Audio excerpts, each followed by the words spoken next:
Good afternoon, everyone. I'm pretty glad to be here. I'm a historian, and I tell meaningful stories using archival sources. I want to ask a question, what you have heard about the country Nigeria. Is it food, culture, religion, or politics?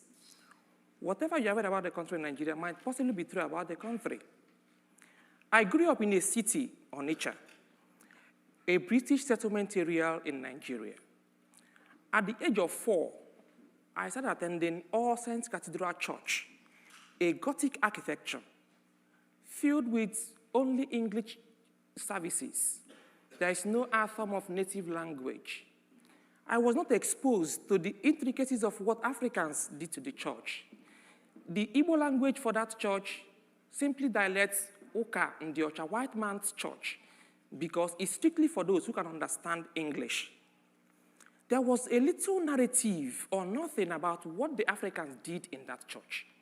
So I was constrained with what Chimamanda called the danger of a single story, because I only heard about what the white man did.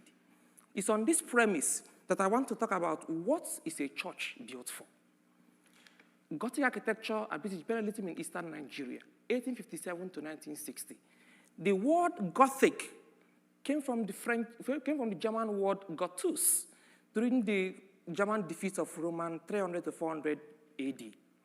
That by 12th century, they began to erect all these Gothic churches in Europe.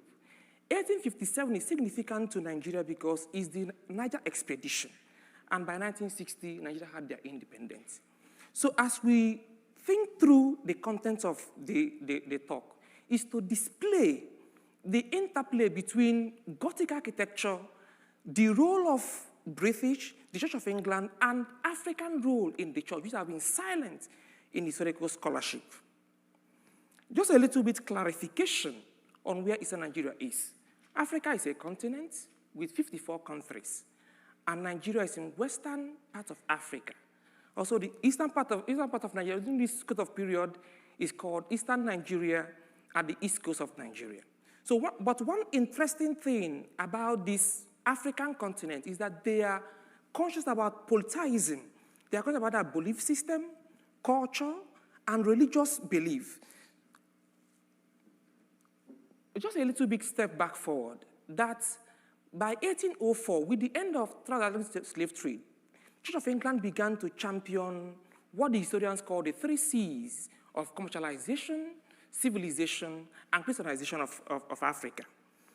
But in 1857, a group of religious groups, CMS, began to navigate through the interior parts of eastern Nigeria and settled through Onitsha City, where I grew up. They, led by Bishop Samuel Ajayi Crowther, and stopped at Onitsha because of River Niger. It was strategic in that place, so they were conscious about setting up their own religion. But one interesting thing that happened in that city was that this particular group of people had their belief system. They also practiced their religious belief, and they have a place of worship. But interestingly, the CMS also needed a place of worship. Assisted by the communities, they constructed their own church. The same, similar, like that of the African religious setting. As you can see, the Ajayi Crowther standing without no masses. People paid no attention on the church because the church was similar to that of the Eastern Nigeria religious places. So that by the end of 1860, only 24 converts was recorded in the whole of Eastern Nigeria. These 24 converts were not indigenous Eastern Nigeria. They were what we call the outcast system, slaves, because people paid less attention on their practices because of their structure. So people were also adamant to receive that Jesus is the Son of God. Jesus, Son of God, when he has no mother. So people were adamant to receive that type of gospel, because for someone to be Son of God, there should be a mother for him. So there was lackadaisical attitude about the word Jesus is Son of God. But interestingly, with the influence of Roman Catholic churches springing up in Europe, the Church of England thought it wise enough to also incorporate their own representation, not only in Eastern Nigeria, but cut across all British territories.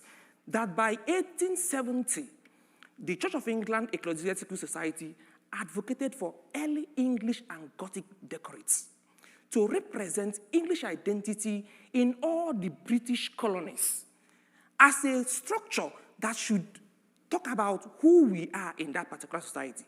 And it's significant that this Gothic architecture must have a bell tower with a wall clock and two lighted things, showcasing the Church of England representative.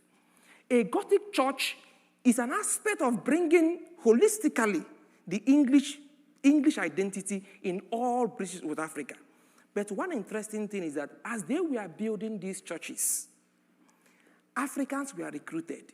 Africans were recruited as laborers and as people who laid the foundation and erected this church. And as you can see in the picture, many people, this is the same church I was going strictly only for English services. Up to today, the church has not held any service in our native language.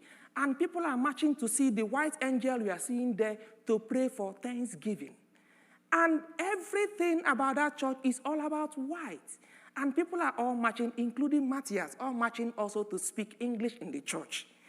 But interestingly, these Africans that were laborers in these churches became the pioneers of the turning point of Nigerian churches, erecting not Gothic per se, but also instituting those tower structure, representing same Church of England identity in the church, that these people began to reorient the mindset of the structure of the Church of England. What is a church built for? That not only in Eastern Nigeria, but also in colonial Lagos and all parts of Africa, that what they represent is a holistic mean of English identity, that beyond evangelism, beyond humanitarian purposes, that Gothic architecture was a syndicate bringing people to church, because this is a sign. This particular design aesthetics we are not really seen within this particular period. People saw it as an attraction and moved into the church. That by 1960, there became lots of populace anglicizing the church. And as Brian 20 says, Gothic architecture played a significant role in forging the image of Anglican church during the late 19th century. Church buildings were considered central in representing the distant and uncompromising intentions of Anglican missionary projects in the process of Anglicizing the African landscape and its people.